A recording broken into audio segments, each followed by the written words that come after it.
From our Chicago studios, this is the Muslim News on Muslim Network TV. Assalamu alaikum, I'm Samana Siddiqui. Our top story tonight. At least 10 UK mosques have been targeted in a series of attacks over the past week, marking a troubling escalation of far-right extremist violence in the country. According to the monitoring group Tal Mama, there has been a 5-fold increase in threats to Muslims and a 3-fold rise in hate crimes since Monday. Mosques across the UK, including in Southport, Liverpool and Hartlepool, have been subjected to assaults and threats. The violence has seen more than 100 arrests, with protesters clashing with police and looting shops. Prime Minister Sir Keir Starmer has vowed full government support for law enforcement to combat the escalating threat from extremist groups. Amid nationwide protests, Sheikh Hasina has resigned as Bangladesh's Prime Minister, with the army stepping in. Bangladesh's Army Chief General Waqar-uz-Zama announced the formation of an interim government, appealing for peace from the protesters who have been demanding Hasina's ouster. A coordinator of the Students Against Discrimination movement, Muhammad Nahid Islam, called for complete dismantling of the fascist system. He announced that if the army chief declares a state of emergency and forms a government, we will not accept that either. Protesters are now celebrating and targeting Indian symbols in Bangladesh. An Indian cultural center in the capital Dhaka was vandalized, and 4 Hindu temples across Bangladesh suffered damage, according to media reports. The Daily Star newspaper reports that the headquarters of Hasina's party, the Awami League, were set on fire, along with the memorial museum dedicated to her father, Sheikh Mujibur Rahman, the founding father of Bangladesh. Images of the unrest, including attacks on the statues of her father, signify a dramatic shift in the nation's political landscape. India today quoted an unnamed observer about Pakistan's ISI playing a deeper role in the protest movement. Protests that began in June, sparked by opposition to a government job quota system, intensified, leading to clashes that have left more than 300 people dead. Student groups and protest organizers have declared their intent to establish a new political order, rejecting any solution that excludes the revolutionary movement. They demand the release of political prisoners and an end to what they describe as a fascist system. Indian media reports that Sheikh Hasina, accompanied by her sister, have landed at an Indian Air Force base. Here's a special report by Muslim News about the dramatic changes in Bangladesh.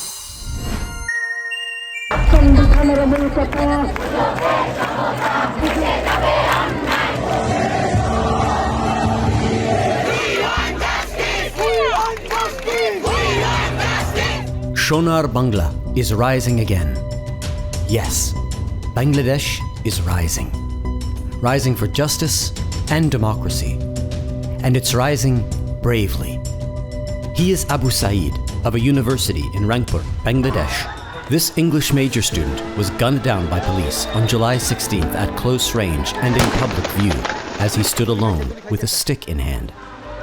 This iconic image, like that of Tiananmen Square, where a student stood up against tanks, inspired even more students. Hasina Wazid, the Prime Minister of Bangladesh, however, resigned and fled to India. Yes, to India. She has been a close ally of India. Known more as a dictator, she has been Prime Minister 4 times. She, quote-unquote, won 2 elections, in which opposition was not free to participate. She had the leaders of the main Islamic opposition, Jamaat-e-Islami, hanged on accusations of supporting Pakistan 45 years after Bangladesh came into being. Even during this popular student uprising, she called the student movement Rajakar. Rajakar literally means volunteer in Bangla language. It is, however, used as a slur, reserved for the supporters of Pakistan during the independence of Bangladesh. The government also banned Jamaat-e-Islami of Bangladesh and its student group, Chhatra Shibir, blaming them for the students' uprising. But that blame did not work this time. Students themselves started chanting to be Rajakar.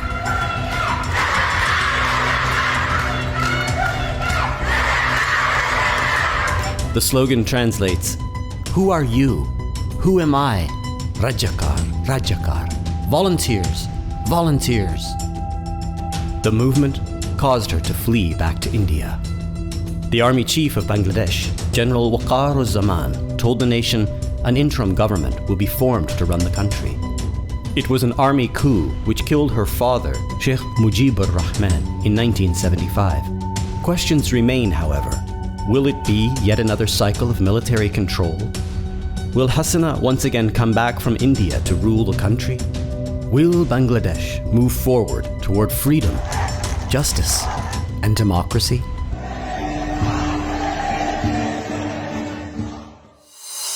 Israeli forces bombed Hassan Salama and Al-Nusr schools in Gaza City on Sunday, killing at least 30 displaced Palestinians. The Palestinian Civil Defense reports that 80% of the casualties are children. The schools, which were serving as shelters for displaced families, sustained severe damage. Al Jazeera's Hani Mahmoud highlighted Israel's pattern of attacks on evacuation centers, noting a lack of prior warning from Israeli forces. Many displaced Palestinians are forced to seek refuge in these schools. The Israeli military has provided no evidence to support its claim that the schools were used by Hamas fighters. The Palestinian Red Crescent Society warns there is no safe haven in Gaza for civilians.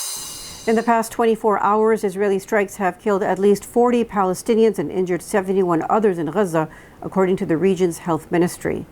Wafa news agency reports that the violence included shelling in central Gaza, killing 8 people and wounding many more. 4 civilians were killed in the Tal al-Hawa neighborhood of Gaza City due to Israeli shelling.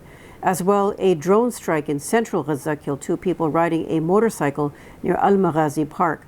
Another drone attack killed a Palestinian woman and injured several others. Witnesses reported an Israeli aircraft targeting a civilian vehicle in the Al-Matahin area south of Deir al-Balah. Among the casualties was Abdul Fattah al-Zurai, Gaza's undersecretary of the Ministry of National Economy, who was killed in an Israeli airstrike. The Israeli army has returned the bodies of 84 Palestinians through the Karam Abu Salim crossing. Verified footage from Al Jazeera's fact-checking agency Sanad showed mass graves being dug in Khan Yunis for the deceased. In another account, a Palestinian woman described how Israeli tanks attacked her family in displacement tents in Khan Yunis without warning. Iran's foreign ministry spokesman Nasser Kanani said while Tehran seeks to avoid escalating tensions, it believes punishing Israel is necessary to prevent further instability. To date, Israel's war on Gaza has killed at least 39,623 Palestinians, with 91,469 wounded. Some experts reported in the British medical journal The Lancet last month that the death toll in Gaza could be as high as 186,000 due to the Israeli war. Israel stands accused of genocide at the International Court of Justice, which ordered it to immediately halt its military operation in the southern city of Rafah. The U.S. is contemplating military intervention to defend Israel against a retaliatory attack by Iran and Hezbollah following recent Israeli strikes on key figures in Tehran and Beirut. Iran has vowed that it will respond, intensifying fears of a broader conflict. President Joe Biden has responded by amassing military assets in the Middle East, including deploying the USS Abraham Lincoln Carrier Strike Group and additional missile defense systems.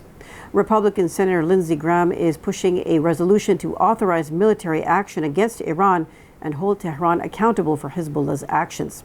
However, Senate Foreign Relations Committee member Ben Cardin has expressed caution, referencing historical precedents from the post-9/11 era.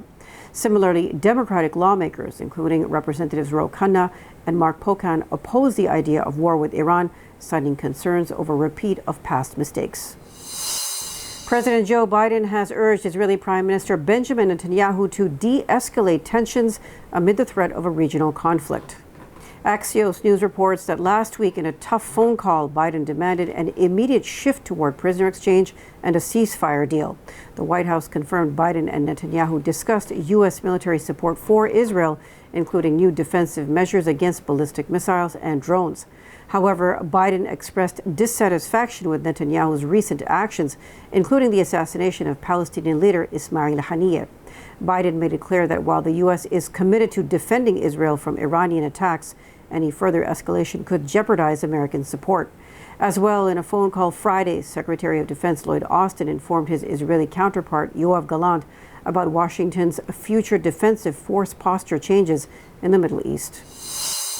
U.S. takes legal action against TikTok and ByteDance over children's privacy violations. Details after the break, so stay tuned and we'll be right back.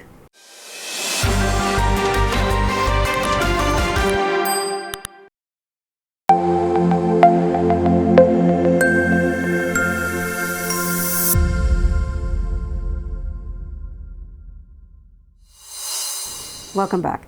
The Justice Department and Federal Trade Commission have sued TikTok and its parent company, ByteDance. The lawsuit, which was filed in California, accuses the companies of breaching the Children's Online Privacy Protection Act, or COPPA.